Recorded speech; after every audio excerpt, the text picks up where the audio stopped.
Buenas tardes por acompañarnos hoy. Sean bienvenidos. Estamos presentando el taller Conociendo Mozinetti, una alternativa para crear redes comunitarias. Y hoy nos acompaña en la conferencia el profesor Alfredo Tirado Méndez. Él es profesor investigador del Instituto Politécnico Nacional y nos presenta la conferencia Diseño e implementación del bloque de RF y antenas para enlaces de intranet comunitario. Bienvenidos. Comenzamos. Muy buenas tardes a todos. Muchas gracias por la invitación. Vamos a hacer una pequeña presentación enfocado al proyecto que se cooperó con la Universidad Autónoma Metropolitana en el proyecto Mozinetti, dirigido por el doctor Enrique Rodríguez de la Colina. Vamos a enfocarnos un poquito en lo que se trabajó por parte de nosotros, que fue en la propuesta de algunas antenas y amplificadores para el uso de redes comunitarias. La idea principal era diseñar algunos dispositivos que pudieran ser genéricos, decirlo de una manera, pero que pudieran ser replicados por gente que tenga poca experiencia en el tema. Esto es con el fin de que tengan posibilidades de acceder a estos recursos de una manera fácil y relativamente barata. Si ustedes me permiten, compartiré una presentación y iremos explicándola poco a poquito.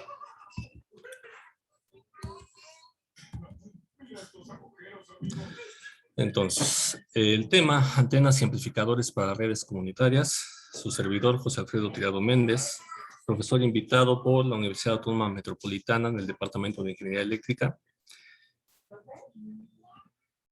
Vamos a ver un pequeño resumen de una manera muy genérica para adentrarnos un poquito al tema. ¿Qué sería una red comunitaria? Bueno, una red comunitaria de comunicaciones es una red de propiedad y gestión colectiva dentro de una comunidad específica sin fines de lucro.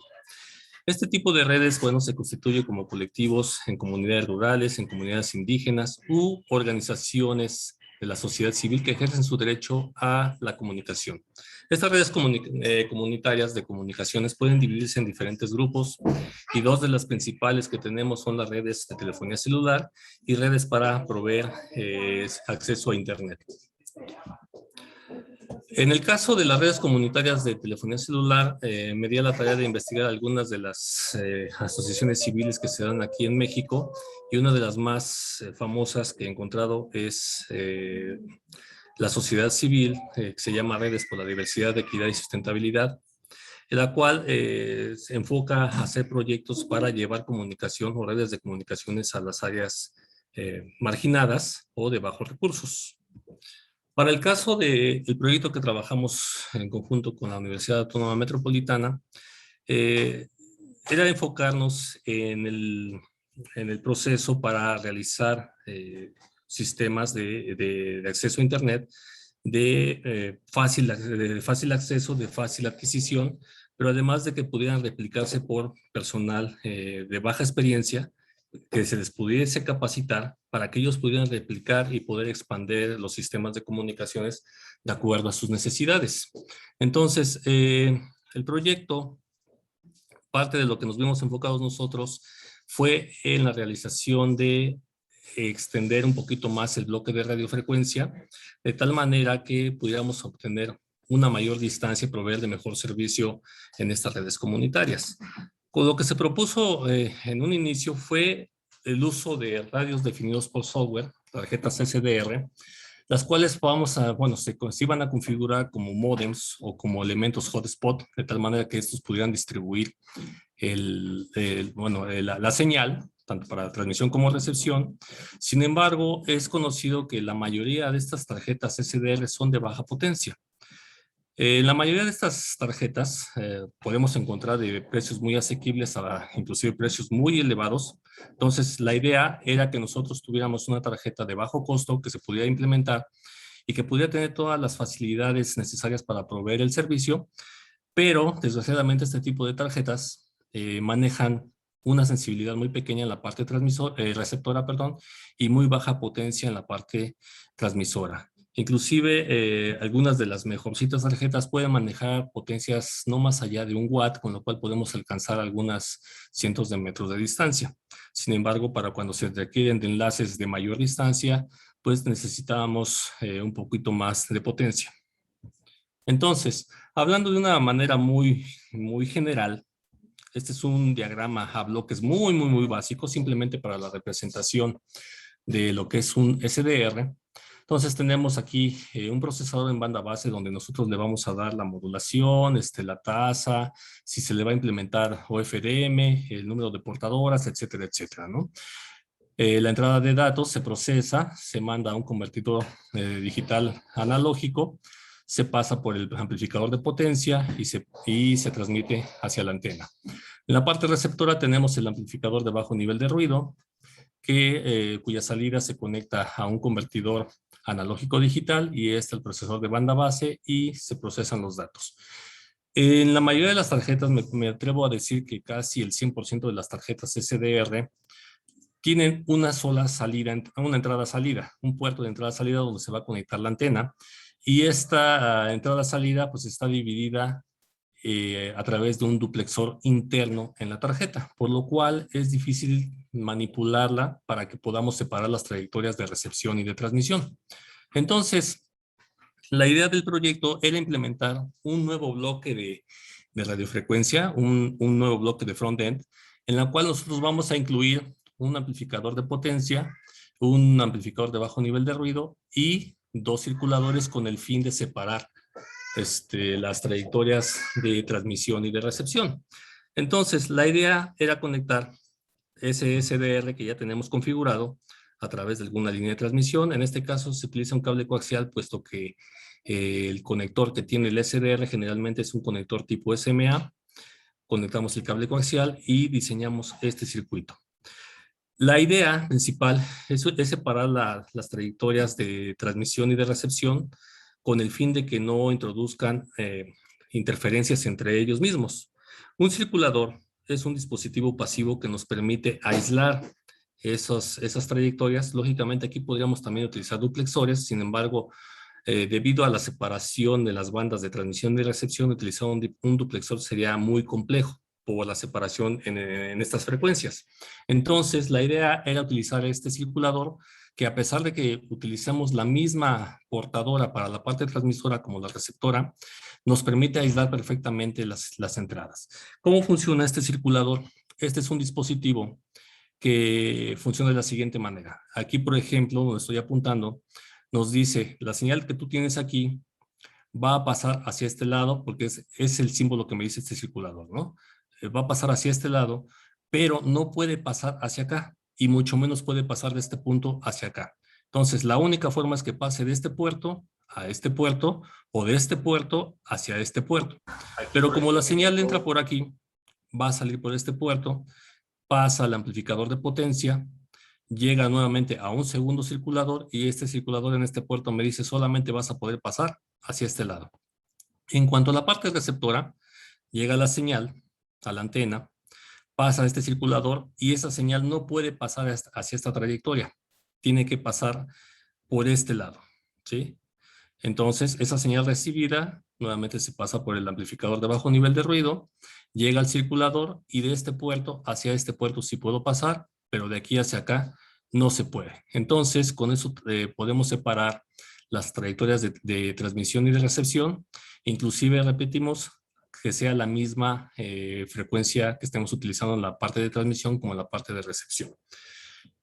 El problema que tenemos, bueno, ahorita vamos a hablar brevemente de los amplificadores de potencia. Dado que ese es un amplificador o un bloque de radiofrecuencia que se va a utilizar en un punto fijo, puede ser un amplificador de baja eficiencia, pero con la característica que va a tener alta linealidad. ¿Qué quiere decir eso? Que va a ser un dispositivo que va a consumir ligeramente altos niveles de energía de la fuente que lo está alimentando, con la ventaja de que no va a introducir distorsiones no lineales a las señales que estamos operando. La alta linealidad va a permitir introducir esta baja distorsión, con lo que se va a mejorar la relación portador-ruido y, por supuesto, Independientemente de otros puntos que necesitamos para la transmisión de las señales, transmisión y recepción de las señales, podemos mejorar la relación portadora a ruido.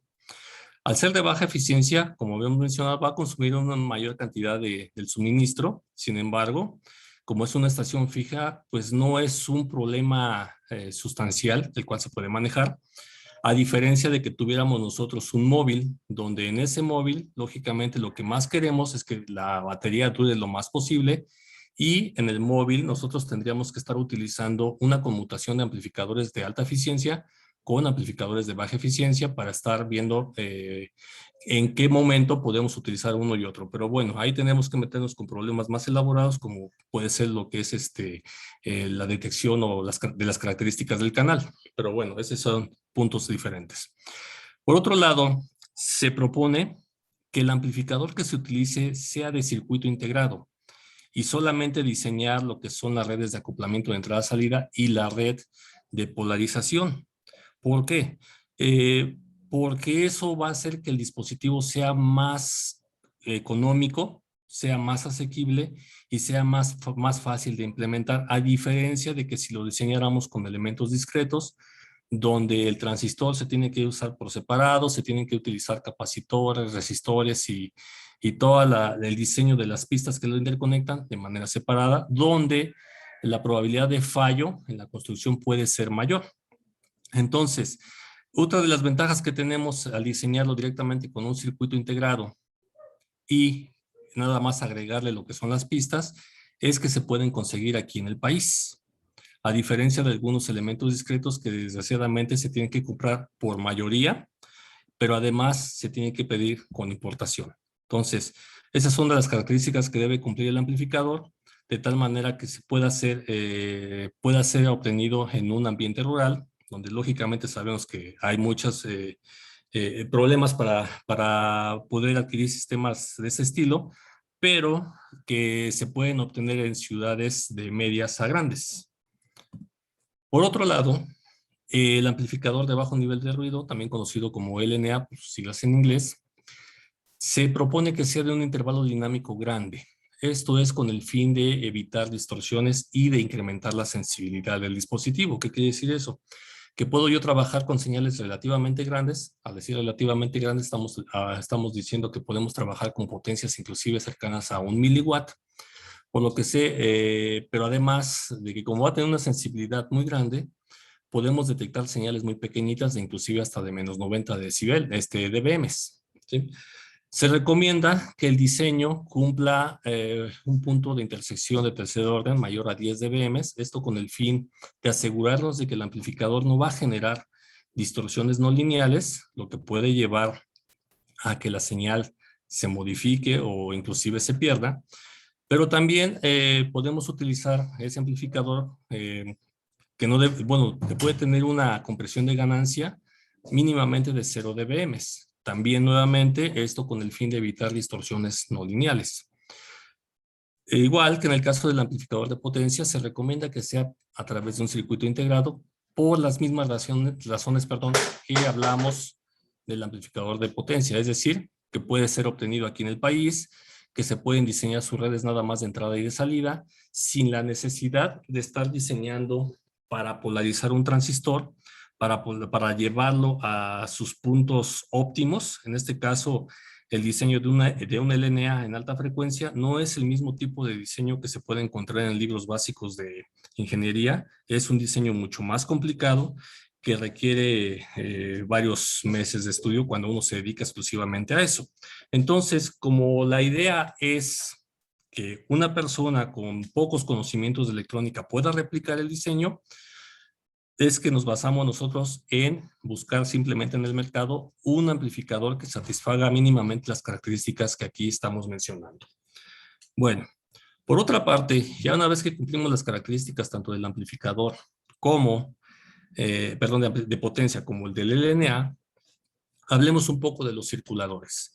Los circuladores son elementos pasivos, como hemos mencionado, son dispositivos que van a permitir el flujo de la onda electromagnética de un sentido nada más, y en el sentido contrario lo evita.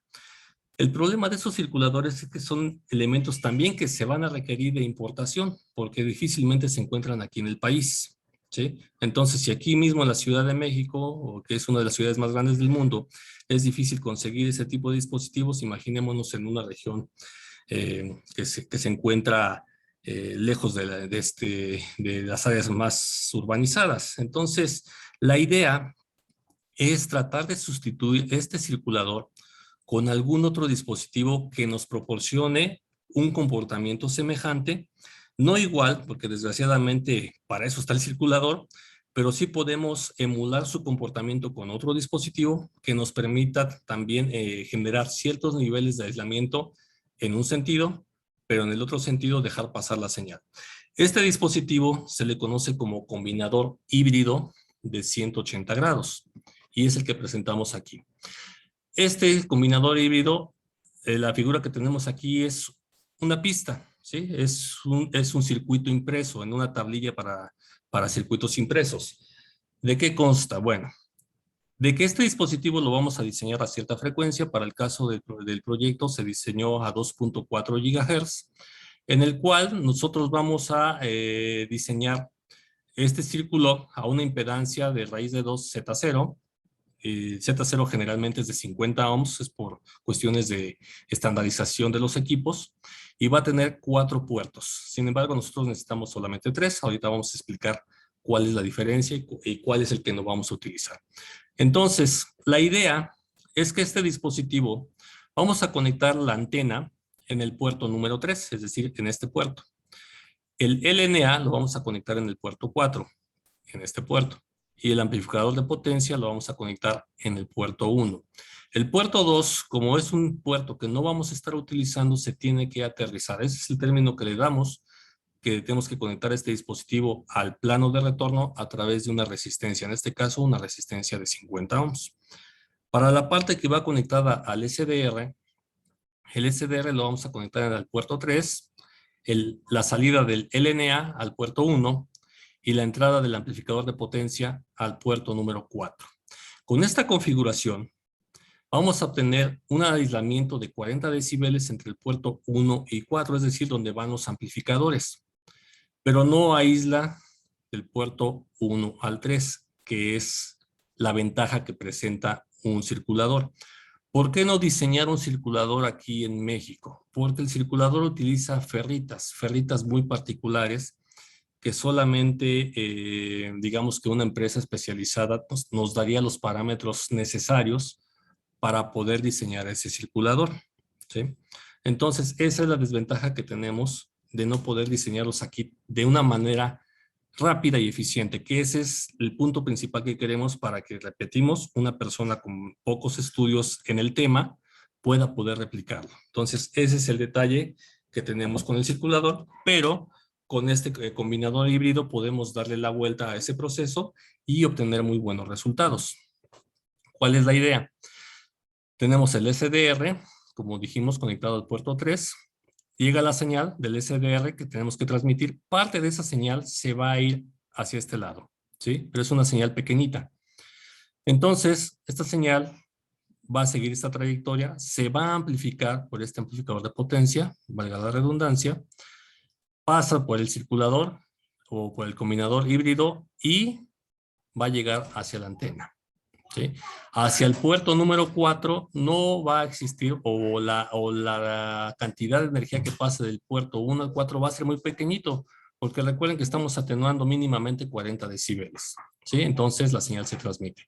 En la parte receptora llega la señal de la antena, pasamos por el combinador híbrido y repetimos del puerto el 3 al 1, va a haber cierta señal, pero la característica que tenemos es que nuestro amplificador de potencia tiene una ganancia inversa muy pequeñita. La señal que llegue aquí la va a atenuar tranquilamente, mínimamente 30 decibeles. Entonces, es difícil de que a la salida, a la entrada de este amplificador tengamos una señal relativamente grande que pueda afectar el sistema. Entonces, regresando a la trayectoria, pasa del puerto 3 al 4, llega hacia el NNA, este amplifica, pero acuérdense que este es un amplificador muy particular con el cual vamos a incrementar la señal, pero aparte vamos a reducir el ruido. Entonces, por eso se llama amplificador de bajo nivel de ruido. La señal sigue ya amplificada y pasa hacia el SDR. Y recordemos que del puerto 1 al 4 vamos a tener atenuaciones muy grandes. Entonces, aunque la señal aquí se amplificó, no va a llegar una señal muy grande aquí, con lo cual vamos a tratar de evitar que exista interferencia en la trayectoria de salida. Por otra parte, las antenas que se propusieron nuevamente deben cumplir esas características que mencionamos, que pueden ser de repetitividad, fácil de diseñar, fácil de construir, pero además deben ser antenas muy eficientes, puesto que vamos a proveer de un servicio de Internet. Entonces deben cumplir con ciertas características mínimas necesarias para que tengamos una comunicación efectiva. Entonces, las antenas que se venían manejando, bueno, pues, deben tener patrones omnidireccionales para poder satisfacer servicios en cualquier dirección, o antenas direccionales para establecer enlaces punto a punto o generar sectorizaciones en los hotspots. Es decir, que podemos utilizar esas antenas directivas para que tengamos señalamiento en un lado, en otro, o hacer un conjunto de esas antenas para dar un servicio a los 360 grados, pero por secciones, ¿sí? En este caso, las antenas omnidireccionales no las tratamos, puesto que lo único que se propuso fue utilizar antenas, ya sea monopolo o antenas dipolo, que son extremadamente sencillas de diseñar. Simplemente es la colocación de un alambrito con una longitud de lambda cuartos a la frecuencia que estamos trabajando, o dos alambritos colineales para generar el dipolo.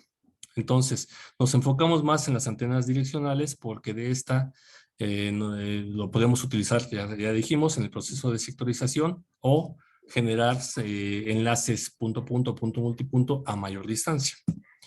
Entonces, en cuanto a las antenas direccionales se refiere, nos enfocamos a diseñar una antena Yagi-Uda. En este caso lo propusimos de 10 elementos. En la teoría nos dice que 11 elementos es más que suficiente para obtener el 95-96% de la eficiencia de la antena. Más allá de utilizar otro número de elementos mayor, no nos da un costo-beneficio más grande, ¿sí? Entonces no es necesario ponerle más elementos, puesto que la ganancia que vamos a obtener va a ser muy pequeña en comparación con el gasto de estar poniendo más elementos. No tiene ningún caso. Y por otro, es diseñar un reflector parabólico de tamaño pequeño. Cuando toquemos el tema vamos a mencionar por qué ese tamaño pequeño y por qué la importancia de esto. En el caso de la antena Yagi, bueno, sabemos que es un radiador electromagnético que es relativamente fácil de diseñar y de implementar. Se puede construir con un conjunto de varillas, ¿sí? Inclusive trozos de alambre, tal cual, así alambre que se encuentra uno en una tlapalería inclusive de muy bajos recursos, y lo único que tenemos pues es soportar esas varillitas con un material dieléctrico, que en este caso puede ser un pedazo de plástico o un pedazo de madera, ¿sí? Simplemente para que le dé la rigurosidad física, ¿no? Que no se doblen los elementos o que no se vayan a caer ninguno de estos elementos. También se puede diseñar como un circuito impreso en una tablilla de bajo costo y fácil de conseguir, por ejemplo, baquelita o fibra de vidrio, que son tablillas para generar circuitos impresos que se pueden utilizar para diseñar este tipo de antena. Entonces, tomamos en cuenta esta segunda opción y diseñamos esta antena Yagi con estas dimensiones para que funcionara, repetimos, a la frecuencia de 2.4 GHz. Y sus dimensiones son de la huella, le llamamos así, la huella de la antena, de 285 milímetros por 80 milímetros. Entonces, una antena relativamente pequeña para la frecuencia a la que estamos trabajando. Ahí son las dimensiones, ahí las presentamos, ¿sí? Entonces, si ustedes se dan cuenta, pues hacer esto no tiene mucha complejidad. La complejidad que puede tener este dispositivo, y complejidad yo la pondría entre comillas, sería la parte de alimentación que presentamos aquí. La parte de alimentación, es decir, cómo conectamos el cable coaxial a la antena. Aquí yo omití en el dibujo la tablilla que estaría entre esta placa y los bracitos. Ahí tendríamos la tablilla. Es poner el cable coaxial a la parte central, hacer un agujero en la tablilla y el centro del cable coaxial, soldarlo a uno de los brazos, y la parte exterior del cable coaxial, que es decir, el blindaje, soldarlo a una plaquita que quede por abajo del sustrato, ¿no? De la tablilla. Y esa tablilla, pues, perforarla. Aquí yo hice 3 agujeritos, puede ser uno. De preferencia, la teoría nos dice que sean la mayor cantidad de agujeritos para generar la mayor conductividad posible y evitar las pérdidas por dieléctrico. Entonces, se hacen estos 3 agujeritos, se solda el segundo brazo a la placa de abajo, y con eso tenemos nosotros ya conectado el cable coaxial con un conector SMA de preferencia y conectado a la tablilla de nuestra antena. La antena se simuló, uno de los colegas estudiantes la construyó y hizo algunas pruebas, y este es su patrón de radiación. Entonces es una antena directiva con una ganancia de 10 decibeles, es una ganancia muy buena. Entonces repetimos, es una antena pequeña, fácil de diseñar y con una eficiencia muy buena. Entonces, esa es la característica que tiene esta antena. Y pasamos a lo que es el reflector parabólico. Aquí cabe mencionar que los reflectores parabólicos se utilizan para cubrir grandes distancias, y en general estos reflectores parabólicos se diseñan con diámetros muy, muy grandes. Entonces, esto es con el fin de obtener la mayor cantidad de energía, concentrarla en el foco de la parábola, que es su principal función, y obtener una ganancia muy grande. Sin embargo, diseñar una antena a la frecuencia de 2.4 GHz, entonces nos resultaría un reflector parabólico extremadamente grande, de más de 3 metros de diámetro. Entonces, la idea era diseñar este reflector para que con un tamaño más pequeño pudiéramos obtener ganancias más arriba de los 25 dB. Entonces, nos enfocamos en este caso a diseñar la curvatura de la parábola de tal manera que pudiera concentrar la mayor cantidad de energía y que fuera comparable con un reflector parabólico que tuviera 2 veces el tamaño de esta. Entonces, la parábola, aquí pusimos las coordenadas de la parábola. Simplemente esto para mí es para diseñar una maqueta, por decirlo de una manera, de decir a tal distancia tengo tantos milímetros, y hacer una curvatura. ¿Cuál es la propuesta para que esto sea replicable? Es concebible que uno pueda pensar hacer una parabólica, pues es complicado, porque debe conservar los ángulos, debe conservar la concavidad, etcétera, etcétera. Sin embargo, la práctica nos ha dicho que, bueno, lo ideal es que se conserve la parábola tal cual, pero podemos darle la vuelta haciendo un semiparaboloide que mantenga ciertos valores y con tal que presente la eficiencia necesaria para que se comporte como una parábola bien hechecita, digamos, de fábrica, ¿no? ¿Cuál es la idea? Agarrar una solera, por ejemplo, una solera de hierro recocido que podemos encontrar en una ferretería, y darle el doblez, y ese doblez, esta curva que yo tengo aquí, esta curvatura, pues obedecer estas coordenadas, ¿no? Entonces, obedeciendo estas coordenadas, yo le doy la curvatura necesaria a esa solera para generar la primera parábola. Ahora, ¿cómo voy a generar el resto del paraboloide? Pues simplemente agarrarme otros tantos de soleras y juntarlos, soldarlos, ¿sí? Y generar la base de la parábola. Ahora, no podemos dejar esto así, por supuesto. Eso no me serviría de mucho para incrementar la ganancia de la antena. Pero ¿qué podríamos hacer? Esta parte, lo que son las partes huecas, lo podríamos rellenar con una malla de esas que le llaman de gallinero, que es muy finita, muy delgadita, muy maleable y que puede pegarse a la estructura que ya diseñamos. Y créanme que funciona, ¿sí? No exactamente como una parábola bien hecha, pero podemos obtener ganancias muy buenas con esa técnica. Entonces, como estos son materiales que se pueden obtener en un área rural, pues es fácil, entre comillas, diseñar, que es lo más difícil, pues hacer la base nada más para generar el primer parábola, ¿no? Entonces, una vez que lo tenemos, podemos generar ese reflector de parabólico que nos va a generar buenos resultados. La ganancia de esta antena es de 27 decibeles y como pueden observar ustedes, presenta un patrón de radiación muy directivo, angosto. Por supuesto se podría mejorar. Estos lóbulos laterales los podríamos reducir si hiciéramos el paraboloide más grande todavía. Esa es la idea de utilizar parábolas mucho más grandes. Sin embargo, repetimos, el chiste de este proyecto era hacer algo pequeño y eficiente, pero además asequible para las personas, ¿no? Ahora, ¿cómo combinar el elemento excitador del paraboloide? En este caso, utilizamos la misma antena Yagi como el excitador. En general, las antenas con reflector parabólico utilizan un excitador ya sea de guía de onda o de antena de corneta. Sin embargo, utilizar este tipo de antenas de corneta nos resultaría un poquito más difícil de construir en una zona poco urbanizada. Entonces tratamos de evitar esa problemática. Y observamos que con el alimentador de una antena Yagi es más que suficiente para poder obtener grandes beneficios de nuestra antena. Entonces, la ganancia, como hemos mencionado, del puro paraboloide es de 27 decibeles, más la ganancia que tenemos del elemento excitador, otros 10 decibeles.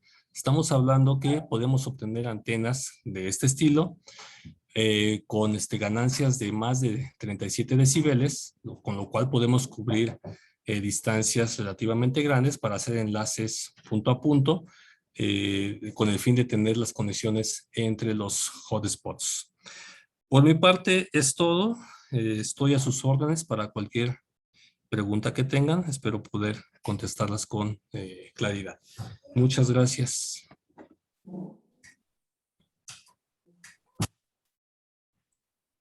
Muchas gracias, Alfredo. Ha sido un gusto trabajar contigo aquí en la UAM. Y en especial, pues le has dado un impulso muy grande al proyecto, lo cual te agradecemos todo en la parte de diseño de antenas, todo lo que hablabas del circulador y los amplificadores. También aprovechando, si hay algunas preguntas por ahí en YouTube, ahorita te las vamos a pasar. Comentaste de una asociación civil que es Redes por la Diversidad, Equidad y Sustentabilidad, que precisamente el día 2 de estas ponencias, ellos hicieron una exposición en el lugar donde están ahorita participando en un proyecto general, y hemos tenido la suerte también de colaborar con ellos en algunas comunidades. Ha sido pues muy grato también poder tener colegas en otras disciplinas como son ellos y poder complementar la parte técnica con el resto. Ahora sí, pasaríamos a las preguntas que ya las pusieron aquí en el Zoom. ¿Hay algún tipo de límite en el que ya no se reconozca bien la señal? Es decir, puede haber una distancia o una condición en la que la antena no puede transmitir ni recibir. Bueno, muy bien. En cuanto a reconocer, bueno, detectar la señal o no, depende de muchos factores. Depende de la sensibilidad en sí del receptor en general. ¿Qué quiere decir eso? La sensibilidad es un parámetro que nos dice qué tan pequeñita es la señal que yo puedo distinguir. La antena en sí es un medio transductor, tal cual. Si a él le llega una señal pequeñita o grande, lo que va a hacer es transformarla de un medio guiado, que sería el cable coaxial, por decirlo, a un medio no guiado, que es el aire libre, o viceversa. Entonces, ¿de qué va a depender mucho la sensibilidad? Muchas veces no depende de en sí de la antena, más bien depende del bloque de radiofrecuencia, en la mayoría de los casos. Lógicamente, si yo tengo una antena con una ganancia muy grande, yo le facilito muchísimo eso a la parte receptora de mi dispositivo. La sensibilidad generalmente la manejamos con el LNA. ¿Por qué? Porque es el primer elemento, entre comillas, el primer elemento que recibe la señal, pero que es un elemento activo. Todo elemento activo, bueno, de hecho, todos los elementos generan ruido térmico. Todos, hasta la silla en la que están sentados tenemos ruido térmico, ¿no? Por el simple hecho de movimiento de electrones. Pero cuando estamos hablando de un dispositivo que está conectado a una fuente de energía eléctrica, tenemos flujo de electrones y se va a generar ruido térmico. Entonces, la idea de ese amplificador es que ese ruido térmico sea el más pequeño posible, de tal manera que no se confunda con los niveles de la señal. Entonces, no hay tal cual que yo diga la antena no me funciona o sí me funciona, no. O sea, cada dispositivo se diseña para una aplicación en especial. Por ejemplo, yo puedo diseñar un LNA para un teléfono celular y puedo diseñar un LNA para un sistema de broadcasting, ¿no? De radiodifusión. Aunque es un LNA tal cual, la aplicación es diferente, ¿sí? O vamos a adentrar al mismo tipo de sistema. Vamos a suponer que yo tengo un teléfono celular que trabaja con GSM, ¿no? Ya muchos conocemos GSM, que por supuesto ya está de salida. De hecho, en algunas telefónicas, pues nada más es como que el respaldo de cuando no tengo LTE o LTE Advanced. Y un sistema que telefonía celular que utilizaba CDMA. A pesar de que los dos trabajaban o podían trabajar a la misma frecuencia, los requisitos para yo dar un servicio con GSM no son los mismos que yo necesito para CDMA. ¿Qué quiere decir esto? En CDMA yo me podía dar el lujo de diseñar un LNA con características menos estrictas que para GSM. En CDMA, por poner un ejemplo, yo podía diseñar un LNA que me generara una figura de ruido de 2 decibeles. En el caso de GSM, yo no me podía dar el lujo de que generara 2 decibeles de figura de ruido. Tiene que ser mucho menos. ¿Por qué? Porque si no me interrumpía la señal. ¿Por qué? Por el tipo de modulación, porque CDMA hace espectro disperso, etcétera, etcétera. Entonces, cada sistema en particular se tiene que estudiar para ver qué características debe satisfacer, qué antena poder utilizar, qué amplificadores emplear, inclusive los niveles de alimentación. Entonces, si ustedes recuerdan, o si, bueno, si hay aquí algunos jóvenes, bueno, a lo mejor en internet pudieron ver ahí los famosos teléfonos Motorola que se alimentaban con 12 volts, ¿no? Que la batería duraba 1 hora y que tenían que estar cambiándola, pero eran 12 volts. Ahora sus teléfonos se alimentan con 2.4 volts, con 3.6 volts o con valores muy pequeñitos y sin embargo, no solamente por la tecnología de la batería, sino que gracias a eso, pues puede durar muchísimo más el tiempo, ¿no? El consumo de esta energía. Entonces, cada sistema en particular se tiene que estudiar por separado. ¿Sí? Entonces, espero haber contestado la duda. Si no, con gusto tratamos de hacerlo de otra manera. Sí, de todas maneras recuerden que vamos a tener disponible un correo electrónico de dudas.intranet.wami, por ahí lo deben de tener, @gmail.com. Bueno, también quizás complementando a tu respuesta, Alfredo, si me permites. Sí, adelante. Para el caso de Wi-Fi en 2.4, más o menos en la práctica, la atenuación debe ser como en menos 80 dB, ya se pierde la señal de Wi-Fi, y entonces eso puede ser una referencia tal vez para que sepan más o menos en dónde estarían con un nivel de calidad de señal. Pero como bien tú lo apuntaste, pues cada sistema, cada dispositivo es distinto, ¿no? Hay otra pregunta que dice, ¿qué ventajas tiene la banda de 2.4 contra la de 5 GHz? Bueno, en todo espectro, toda la parte del espectro hay tanto ventajas como desventajas. La ventaja principal de haber utilizado la de 2.4 GHz es las pérdidas por espacio libre, ¿no? Entonces, mientras más pequeña sea la frecuencia que utilizamos, las pérdidas en el espacio libre son menores, por lo tanto puedo alcanzar mayores distancias con sistemas que manejen la misma potencia, misma sensibilidad, etcétera, etcétera. Desventajas, menor ancho de banda, ¿sí? En 5 GHz podemos tener mayores anchos de banda, con lo cual podemos transmitir mucho más información.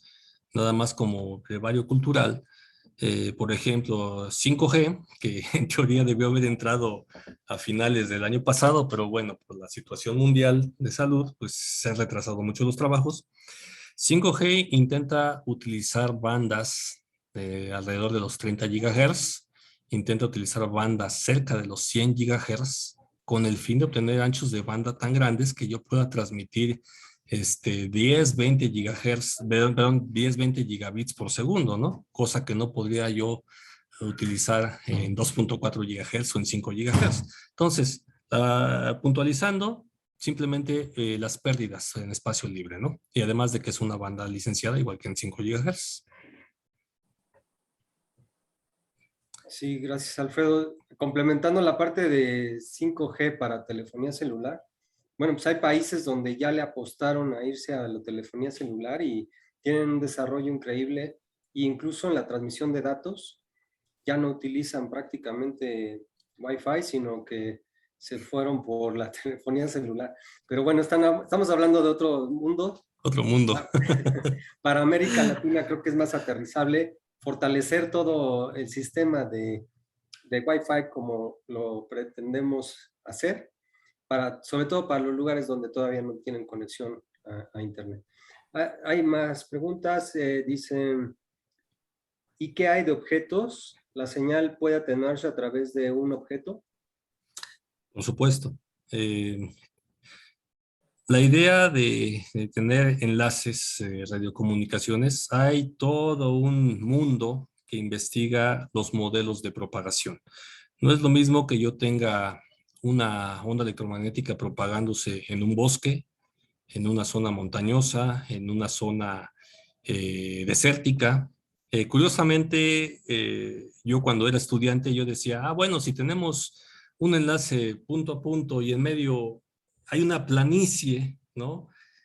Voy a tener mejor comunicación. Bueno, pues me llevé la sorpresa de que no, que es más fácil o más factible tener una buena comunicación punto a punto cuando yo tengo un bosque, cuando yo tengo una zona empedrada, zonas montañosas, que en una parte totalmente plana, ¿no? Y esto porque la onda se refleja y al reflejarse en el suelo con mayor facilidad, como si fuera un espejo, existe la mayor probabilidad de que al llegar a mi receptor, las ondas se cancelen mutuamente. Entonces, sí, por supuesto, los objetos van a atenuar la onda electromagnética. ¿Dónde lo pueden ver ustedes? Pues en su casa. Si ustedes tienen el módem en una esquina y en la entrada de su casa y sucede que la habitación de ustedes está al final de la casa, pues la onda electromagnética tiene que atravesar no solamente el espacio libre, sino tiene que atravesar las paredes. Y muchas veces no llega hasta su habitación. Entonces sí, o sea, que la onda se refleje, que la onda atraviese paredes, que atraviese la misma lluvia, por ejemplo, ¿no? Si yo tengo un ambiente lluvioso como la selva, el hecho de que tenga yo un clima húmedo, con neblina, con lluvia, la onda electromagnética en cuestión general se va a atenuar. Y eso por fenómenos de difracción, de refracción, por absorción de las ondas electromagnéticas por las moléculas de agua, etcétera, etcétera. Entonces sí, sí se atenúan y, repito, hay toda una área que estudia lo que son los procesos de propagación de la onda electromagnética para ver dónde colocar cada una de las estaciones de tal manera que sea más redituable, ¿no? Pero sí, sí hay eso. Muchas gracias. Sí, efectivamente, los efectos de la propagación pues, pueden hacer cosas extrañas y bueno, hemos intentado en el proyecto de Mosinetti simplificar las cosas, pero como bien apuntaba el profesor Alfredo Tirado, pues es más complejo que eso, o sea, sí lleva su tiempo el diseño de la parte de radiofrecuencia, la parte del diseño de antenas. Él es un experto en ese campo y pues definitivamente lo que proponemos es una simplificación, pero Alfredo, ¿qué nos podrías o qué le podrías recomendar a todos aquellos que les interese este campo en Latinoamérica y el Caribe? ¿Cómo podrían empezar? ¿Cómo podrían explorar esta área? Voy a contar una anécdota personal. De hecho, cuando yo estuve estudiando la licenciatura en Huamasca-Puzalco, mi área de concentración eran sistemas digitales, diseño de computadoras. A mí me llamaba muchísimo la atención eso. Me dediqué algún tiempo de mi vida a trabajar en una empresa para diseño de redes de computadoras, pero en una ocasión me encontré a un colega de la UAM y me dijo, oye, va a venir cierto profesor de la Universidad de Massachusetts al INAOE iba a dar una plática. Pues, acompáñame. Sí, vamos. Ahí en el laboratorio del INAOE, me disculparán si alguien lo conoce, un profesor del área de física que estaba manejando el área de microondas, no recuerdo su nombre, me disculpo, lo conocí nada más por algunos minutos. Sacó un filtro de microondas hecho exclusivamente con pistas, ¿no? En un circuito impreso. Me quedé tan impresionado cómo es posible que 3 pedazos de pista en un circuito impreso pudieran comportarse como un filtro. Entonces dije, ¿cómo es posible que pase esto, no? Que tenga una banda de rechazo, una banda de paso y luego una banda de rechazo solamente uniendo 3 pistas así, ¿no? Entonces, para mí fue abrirme a un panorama totalmente completo y ahí me di cuenta que existía un área que se llamaba radiofrecuencia y microondas, ¿no? Entonces, otra anécdota que les puedo comentar es que cuando yo llegué a estudiar la maestría al CINVESTAP, había un profesor, no vamos a mencionar nombres, pero había un profesor que nos decía, es que tú no haces comunicaciones.